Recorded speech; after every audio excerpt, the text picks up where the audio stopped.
Hey, it's Eric with thefuturemill.com. Let's talk about the Roth 401k versus the traditional 401k. A lot of people have these options, and if you do have both of these options, you're probably wondering what is going to be best for you. And I could sit here and take you through just the basics and tell you, well, it's better now to go ahead and pay the tax because we don't know where taxes are going to be. But there's a lot of variables and there's a lot of things that we want to look at. So instead of doing the general video where somebody would take you and show you, okay, if you invest this much now, what would that be tax-free versus something else? I actually want to take you through the financial planning software, and I want to be able to show you the differences and how it would affect you long-term from a financial planning perspective. Now, just know that this plan is going to be built out based on an average client making $100,000. It is going to be different depending on your specific scenario, but this will at least give you some ideas. Now, before I go into that, I do want to talk about the tax rates because that is something that could be a factor. With the financial plan, I'll actually be able to show you if you had a higher tax rate in retirement, if that would affect it positively or negatively. And generally speaking, you know it would affect it negatively, but what if you did it from the Roth side? How much would it affect it? So that's something that I want to look at.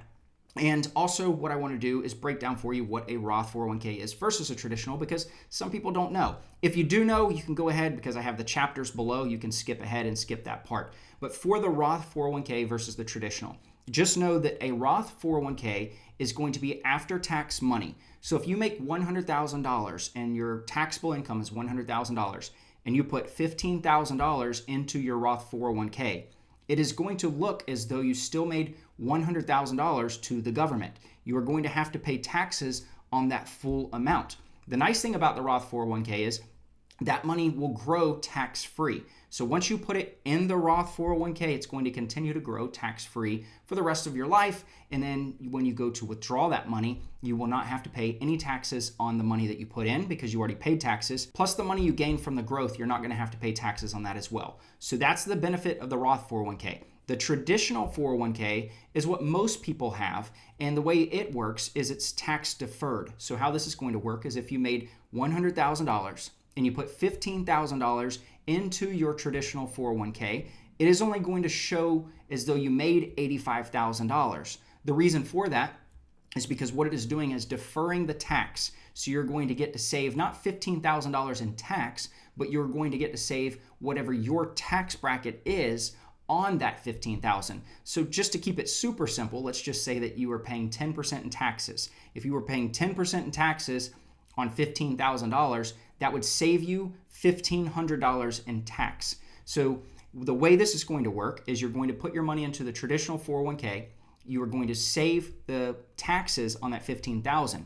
Then as it grows, it's going to grow tax deferred. So when you go to retire and pull your money out, you are going to be paying taxes on the entire amount that you have put in, plus all of the growth. So a lot of people like the idea of the Roth 401k just because you can put the money in and it will grow tax-free.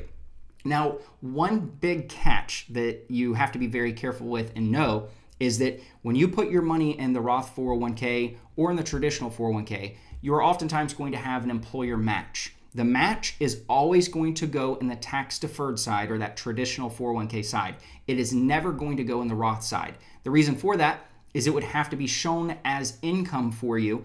And what the employers do is they put it in the 401k deferred side so that it's not actually showing as income to you.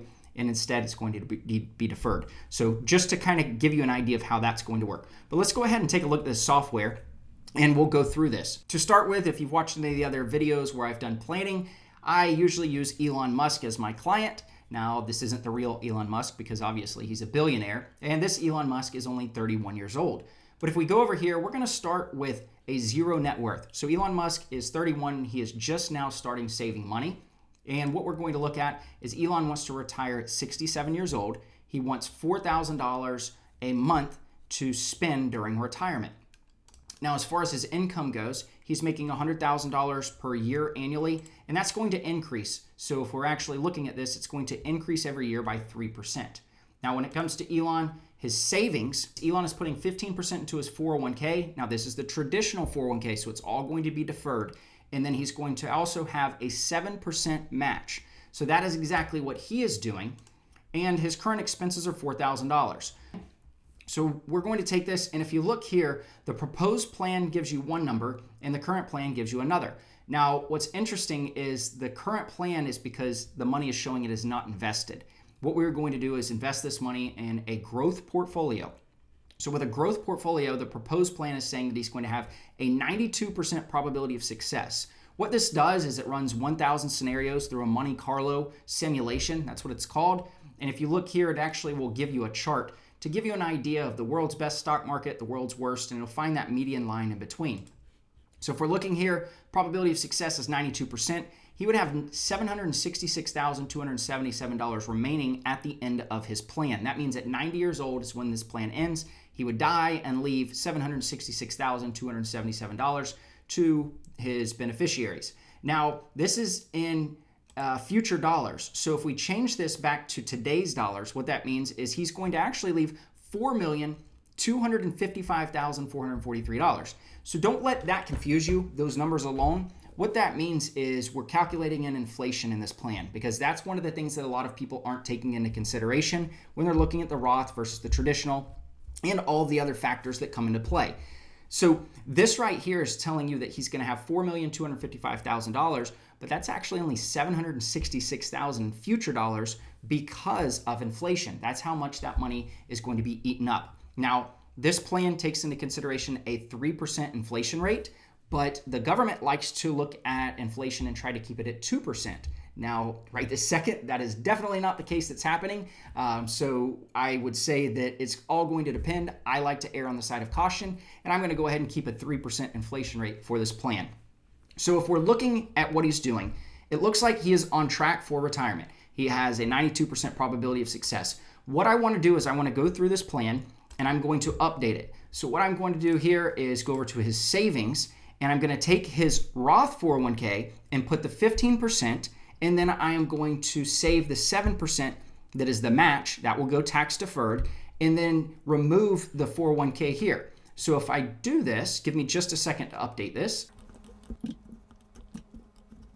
So updating his plan and doing a Roth 401k, and then the rest of the money is going to be deferred, doing the same exact contribution amount, which is 15%, and then he's going to get that tax deferred amount from his employer of 7%.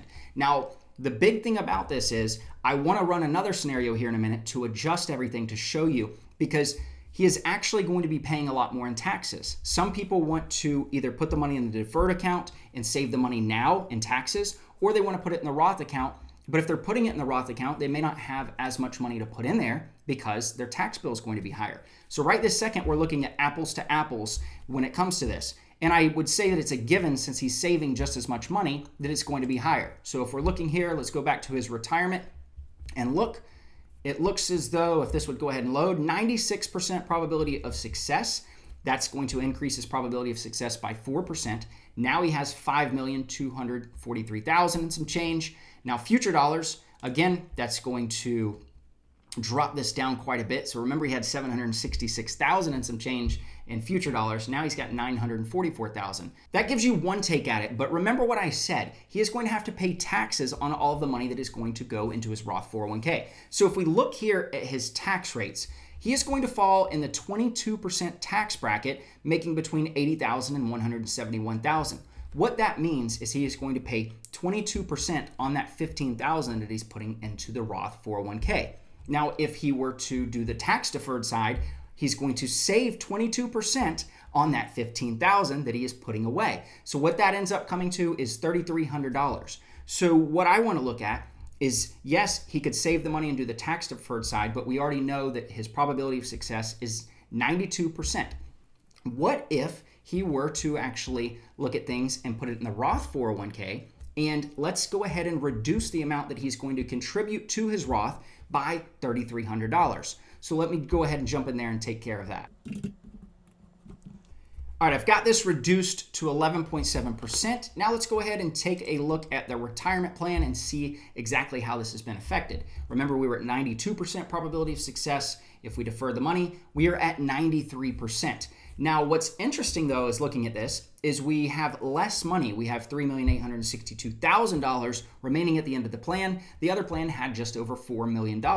So we're actually going to have less money at the end of the plan, but a higher probability of success. The reason for that is the possibility of higher taxes in retirement at different times. There's a lot of things that are going to be looked at when it comes to this proposed plan.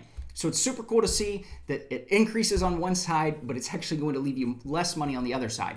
So what all that comes down to is there's a lot of different things that we need to look at with these plans. Now I want to throw one bonus at you because we've looked at this from both scenarios, but what happens if taxes do rise in retirement? That's going to be the big problem here, and I want to see how exactly that's going to affect the plan, how much it will affect each contribution. So first, let's go ahead and take a look. While we're at this plan right here, we've got a 93% probability of success. What I want to do is take it to my stress test area, and we'll take this, not the stress test that you go to the hospital, none of that stuff where you're putting in the leads. This is more of all about financial planning stress test. So if we increase the taxes by 20%, it's still going to have a 92.4% probability of success, right at 93%. So that's if we leave everything as is and we do the Roth 401k. Let's see how this is going to affect the plan if he did the tax deferred side. All right, we're back to the tax deferred side. I've got the plan at a 92% probability of success. He's got $4,255,000 to leave. We'll go ahead and look at the taxes here because if we have a 20% higher tax rate in retirement, exactly how this is going to affect the plan. So for the taxes, it looks as though he's going to have a 90.2%. So this drops him almost 2% versus the other one being 92.4. So it looks as though from every perspective when it comes to this plan, unless your ultimate financial goal is to leave a little bit more money for the people inheriting the money, then this is the best possibility. Now, when I say inheriting the money, you're going to leave them a bit more. What you also have to remember though, is anybody that is inheriting money, they are going to have to pay taxes on all of that money that you never paid taxes on if you go the tax deferred route.